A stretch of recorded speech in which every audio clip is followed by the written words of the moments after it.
morning. Good morning. Who knew? I think I said a few months ago when I was up here, I wouldn't say voluntarily, involuntarily maybe, I don't know, that was a big step for me. And I only had to speak for 5 minutes at that point. Might not take much longer today than that, but that could be a blessing for you all. We could get out of here early today and you could start off your week. Lesson to everybody who talks to Pastor Dave maybe regularly. Don't say the word can't and don't say the word never. Because it may start out little, but you may be here exactly where I'm at some point too. So he asked me to do this, and it took some time. Of course, just as I'm about to read in Exodus about Moses today, I had my objections. I gave him every excuse as to why I could not do it. I have children's church. Guess what? Summer starts. We don't have children's church anymore. Darn. Okay, let's see. What else can we come up with? I don't know what to do. I don't know what message to give. He says, well, I can give you a message or do what's in your heart. And I asked God at that time to give me a sign as to where I should go with this. 3 people within that day said, you have the groundwork laid. You did a paper for your class. Great. Okay, now we can't use that for an excuse, can we? So here I am today. Those of you who were at our last class, this last time, may have heard some of this, so I do apologize for any repetition, but I still felt it was important to send the message out to everybody as well, not just those who were working very hard with us in our class this last time. So just bear with me. We can get this done easy and quickly, and we can be out of here, and we can all be blessed. And I'm going to read to you today, if I can get rid of all these papers that Mom and I have collected. Chapter 3 in Exodus, verses 13 through 15. Moses said to God, suppose I go to the Israelites and say to them, the God of your fathers has sent me to you. And they ask me, what is his name? Then what shall I tell them? God says to Moses, I am who I am. This is what you are to say to the Israelites. I am has sent me to you.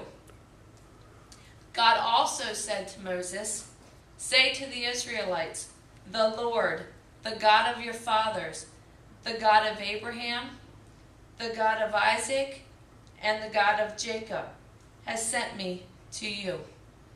This is my name forever, the name by which I am to be remembered from generation to generation. Earlier in chapter 3, Moses was tending his flock of Jethro, his father-in-law, and he had led them to Horeb, otherwise known the mountain of God. The angel of the Lord appeared to Moses in flames of fire within a bush. To sum it up, Moses went to investigate. He wanted to see what was going on. And the Lord called to Moses from within this bush, and Moses said, here I am. And the Lord revealed himself to Moses, tells him that he has seen the misery of the Israelites and that he has come to rescue them and bring them out of it and into a good land, a land flowing with milk and honey, and that Moses is to go to Pharaoh and bring his people out of Egypt. Moses, as we know, objects many times, but God says, I will be with you. Moses then wants to know who he is to tell the Israelites the message comes from. This may not seem very important to us, but it is a very important question coming from Moses in those times, because in ancient times a name was closely related to a person's essence. A name expressed one's character, and knowing their essence or name meant that you had access to them personally. So Moses was basically asking God, what is God's relationship to the people? Yahweh was the God of their fathers, Abraham, Isaac, and so on. But who is he now? By revealing his personal name as Lord in chapter 15, God made himself accessible to his people in fellowship and in saving power. Now that's revealing oneself. The idea of God, of your Father, gives thought of patron deity and how the Israelites at that time thought of Yahweh, and therefore to identify as the God of the covenant. There are so many names in the Bible, many, many names, and so many names that we come across to today. Some are very common. Some, I wonder where that name came from. Or you may just look at people every day. You are meeting somebody or come in contact with somebody who has a name. They were given by someone. My mother gave me my name. They could be passed down from family members. I know I was named after my father. That's how I got my name. My husband was named after his father. So we were all given a name by someone along our parts. They could have been a close family friend. Maybe that's who you were named after. Or maybe you were named after a famous actor or actress at the time in your day. Who knows? But what does your name mean? It's a popular trend, it seems, lately to find out what exactly your name means. Or maybe your child's name before their birth. You want to know what exactly it means. What's behind it, where it came from, and we may want to know if it fits our personality. Through the discovery process, you may find that the meaning behind your name really does fit who you are. It fits your personality. It fits the way the world sees you. Well, some may not, though. I mean, do I really fit council ruler or noisy, depending on which search I use? Noisy. Noisy, you think? Huh. I don't know if my name's very fitting, but it's interesting to find out. Some of you may even have a nickname given to you at some point that was more fitting to your personality. Or maybe distinguish you from someone else of the same name. So there was a time at birth, as my mother mentioned, March 8th, 1972, thank you, Mom, or when I was in trouble, that I was Ronda Alicia Berger. I was Ski to my daddy for a little bit. I was Berg to my friends in high school.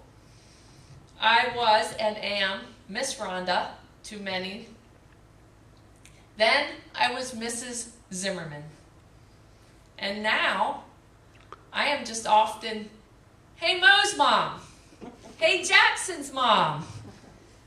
You know, I've had many names throughout so many generations of my life here. And throughout the Bible, God has also been known to change names. For example, as we were talking about the God of Abraham, he changed Abraham from Abram. And just as because he changed the names of those he was close to, knowing their character in which he had access to. So when God reveals himself to us and says, I am here to rescue you, bring you out of misery and into a land of flowing milk and honey, and I will be with you. He is revealing his essence and character. And when we accept him into our lives and trust him to do as he says, God changes our hearts, our lives, and our names. Knowing our character in which he has access to, he calls us Christians. What does this name in which God has given us mean to you? Is the name that God gave us reflecting his essence? And does it reflect our relationship with him? As we tell others our names when we first meet, it is simply a small part of us, a small piece of information. They do not know all the details of our name. They don't know all of our characteristics by just that one small piece, until we know them better and reveal ourselves a little more to them. But what if we don't know them at all? What if we never get the chance to know them better? Maybe we only have a brief encounter with them, or they only know of us, or us of them, but never officially meet.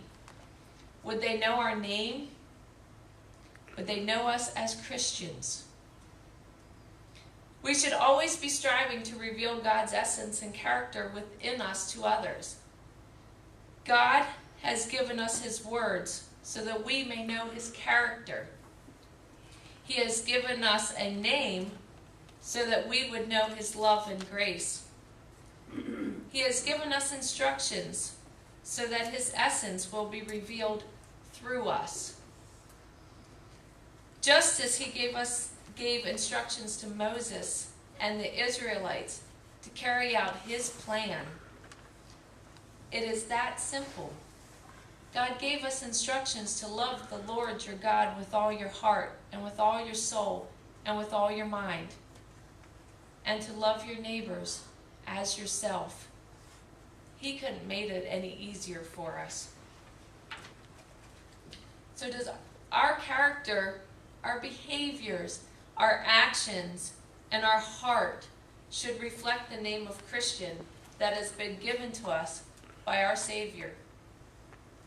How would others describe you?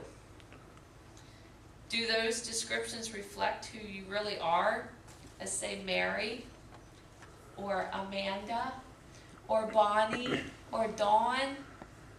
Or do they reflect the name that God gave us? Christians. Who do we want to be known as when we go forth in the world? Or even at home? Do I want to be known as Ronda, the forgetful, sometimes stubborn, impatient occasionally, encouraging to some, wife, mother, daughter, and sometimes forgetful? Or do I want to be known as that I am mostly known, those closest to me know me best? Or do I want to be known as Christian?